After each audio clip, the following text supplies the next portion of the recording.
Former BBC royal correspondent Peter Hunt has claimed the royal family should have been more flexible towards the Duke of Sussex after the fallout from his sensational interview with Oprah Winfrey.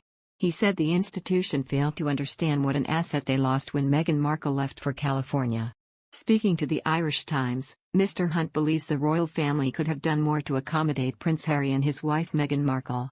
He said, Meghan was able to give a speech in South Africa about being a woman of color who entered an institution that, to survive and prosper, needs to continue being the head of state in several other realms which are Commonwealth countries, and it failed to do enough to keep her within the institution.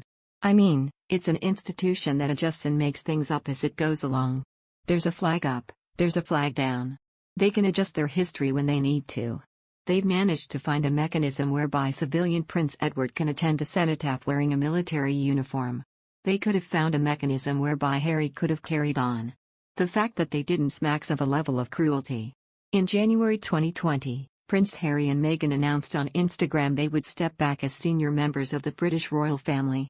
Now, the Queen winds down her royal duties, and the royal family must prepare for the exit of an icon of steadiness and an uncertain future. The former BBC royal correspondent Mr. Hunt added that the Queen is a sort of castle-bound monarch, isn't she? He said, and that was fine during COVID. She rather skillfully mastered the art of being a sort of Zoom queen. But that is harder to maintain as we come out of COVID. There is now more expectation of people meeting face to face. He added, the royal family's greatest challenge is that on one level, it is utterly ridiculous that we're talking about a 95-year-old and expecting them to start skipping and doing cartwheels down the street. We all know 95-year-olds and we'd expect them to be sitting in a chair with their feet up, watching the racing and drinking a cup of Horlicks.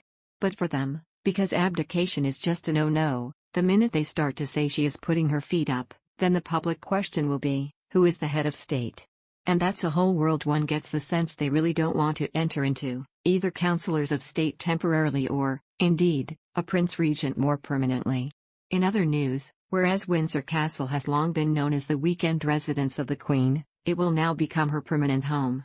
It is understood Her Majesty has not spent a night in central London's Buckingham Palace since March 2020 and has chosen to officially remain in Windsor Castle.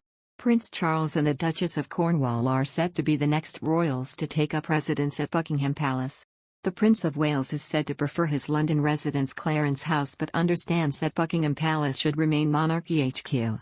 Her Majesty has lived at the central London Palace throughout her historic 70-year reign but spent much of lockdown at her home in England's Berkshire County after relocating with Prince Philip at the start of the pandemic. Sources say the couple rediscovered the happiness of their early years together during this time, and it is believed the Queen prefers life in Windsor. It is believed she is instead opting for a slight change to the usual, and is expected to meet dignitaries and officials at her Berkshire home. The decision to make the move may also have been influenced by ongoing renovations at the palace which are not expected to be complete until 2027. Hugo Vickers, a royal author and Deputy Lord Lieutenant of Berkshire, who knows the Queen, has said, Windsor is the place she loves. She has her memories with Prince Philip there, she has her ponies there and family nearby. It makes sense.